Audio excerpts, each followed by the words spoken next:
Welcome to Frankly Developing. I'm your host Frank, and today we're going to look at how your day-to-day work as a developer can change dramatically depending on where you work. If you're looking for your first developer job or considering a career switch, either way, you should be aware of all these amazing options. We're going to compare several important aspects, like modern tech stacks or career growth options for different company sizes. And so ready to explore the possibilities? Let's get started.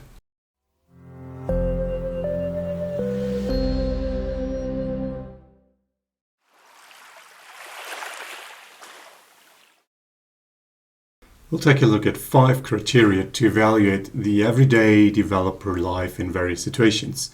Of course, these may be more or less important to you as an individual, but each kind of job has its pros and cons, and it's your job as well to align these with your interests and values. So one thing we will look at is the modern tech stack. How modern is it? Are you working with some old legacy system, or can you try bleeding edge libraries? And another thing we're going to evaluate is the work-life balance. So how stressful is it in a sense? How flexible can you be? How many important things are going on that you have to do stuff immediately because important, or is it more relaxed and easygoing? And you have the learning opportunities. In some jobs, you inherently learn more than in other jobs. So how important is that to you? Your decision, but we're going to look at which jobs support that better than others. And then there's job security. How secure is your job? How safe are you? And how likely is it that you may get fired and laid off? And that's career growth. So do you have like a ladder to walk upwards, a career ladder kind of thing, or is there like no real option available to you on that kind of job?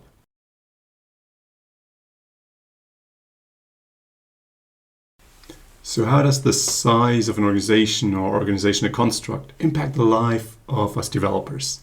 Well, let's get started on the smallest size. You could be a freelancer working only for yourself. The tech stack is influenced mostly by your clients though. So you can be lucky and have some really modern tech stack, but you could also be forced into a situation where you just need to survive and make money, even if it's a client with something old and boring. So I'll overall give it a 3-star rating because you can essentially pick your clients if you're in a good spot, but you can't really influence if you are in a good spot. So especially if you start out, you may not have a big client pool to pick from, so you may be forced to take on some work that does not necessarily have the kind of technology you want to work with. What about the work-life balance then? Well, that's pretty similar. You have a lot of freedom. You could work from the beach, you could not work today and spend time with your kids. But on the other hand, if deadlines get tight, something isn't working, who has to fix it? Well, yeah, that'll always be you, which can also put a lot of stress on you. Again, it depends very much on outside factors like your clients, so I'll give it another 3 stars for the work-life balance. Could be really bad or really good, but you have limited influence over it. Next up, learning opportunities. Well, let's keep this one short as you know the drill by now. 3 stars, it could be good, it could also be bad. It very much depends on who you work for. Job security, however, is clearly different. You need to secure clients by yourself. If you fail to do so, you're immediately losing your income. Freelancers are usually also among the first an organization will let go, just because it is much easier legally to stop a freelancing contract as opposed to laying off an employee. So in terms of job security, it's only 1 star. You have to secure it yourself, and a client can relatively quickly take it from you. Finally, we have career growth as a freelancer. That's also problematic, as you have no readily available growth path in front of you. It's all up to you. I just give it 1 star because freelancing on itself doesn't support you at all. That being said, you can of course take matters into your own hands. Just don't expect anyone to hold your hand or show you the way. So let's summarize what it's going to be like to work as a freelancer. You are on your own. So it's no surprise that the position as a freelancer itself will not contribute too much on any of these criteria. Like the tech stack and the learning opportunities are usually decent, but that's pretty much about it. Everything else, you take care for yourself. Keep in mind, that doesn't mean that One star means you have no option to ever grow.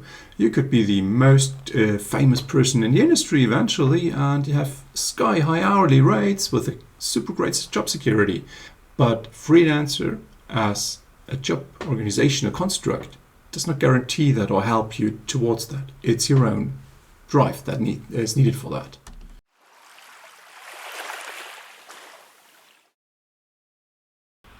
Now that you know how this works, let's go a bit faster. Working in a startup is the exciting opportunity to build something from the ground up, see it work out, make an impact. Your environment is typically a small group of people, and all sorts of jobs fall into your responsibility, just because there's no one else to do it. It's different from freelancing, though, in that you have others to support you. You're all in the same boat. But it's also a hard race for survival. Essentially, you are on a ticking clock. The startup doesn't yet have a stable income stream, so it still needs to find enough customers to simply being able to survive. So let's take a look at the rating criteria for startups. The modern tech stack as well as the learning opportunity are probably the best you can get. Tech choices are all up to you. And you have to take on any kind of work, pushing you out of your comfort zone constantly, so you can learn a lot of new things. That comes at the cost of your work-life balance, though, as it's all about winning that race or closing down the company. Job security is similarly bad with 2 stars. You have some security based on, for example, available venture capital, but there's always a looming possibility that it'll all end soon. For career growth, I give startups 3 stars. It could be awesome, but in case of a failure, you may not have advanced far either.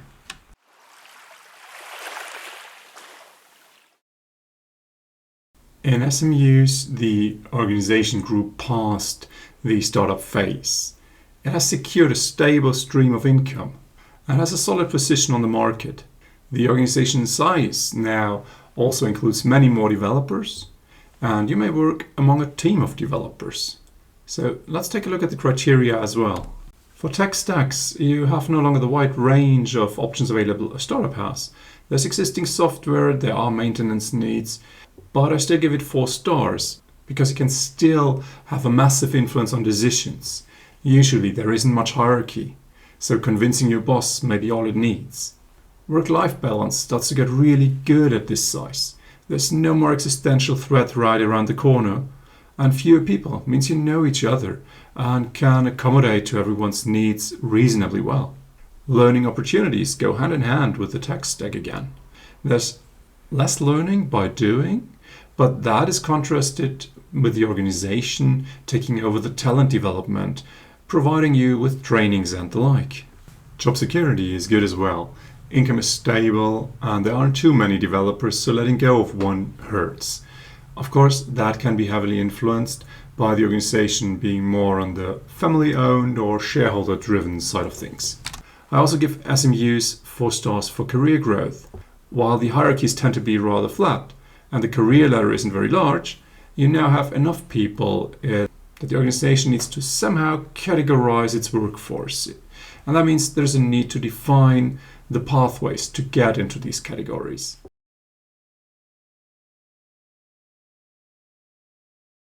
Finally, let's look at really large organizations. Of those, there aren't many, and they grew to thousands of engineers and more. At that size, things will be a lot different. Workers become organized, departments or divisions try to cut things into manageable pieces. There's an army of middle managers maybe. Like with any other organization size, each such organization has its own unique culture, but things definitely change when you are on that scale. The modern tech stack is mostly out of your control. I give it 3 stars as due to the size. There's always something new and shiny, but also something older and more stable. The work-life balance is usually pretty good. 1 star I subtract though, as due to the size. Organizations often have a lot of regulations, and it isn't unheard of, for example, for large organizations to make decisions like removing work from home options from the top down across the entire workforce. Learning opportunities can be really good or really bad, as it depends heavily on the area of the organization you're in. Of course, there's a professional talent development program in place, but it's usually a one-size-fits-all approach due to the scale. And the reality of it will depend heavily on your boss and yourself. While big tech layoffs make the news often, I still give the job security 5 stars. Because a layoff of hundreds still means there's thousands and thousands of developers with a job there. And even if you are among those that get laid off, your CV has a big name on it. Together with the connections that you made there, this should open a lot of doors and help keep you secure. Of course, there's never a 100% guarantee, but you'll be in a good spot. Similarly, these huge organizations also offer a huge career ladder. Numerous possible promotions with reasonably clear expectations on how to get there.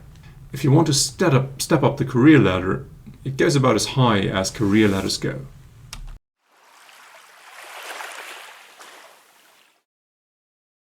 If you like this evaluation of different organizational sizes, please like the video and subscribe to the channel.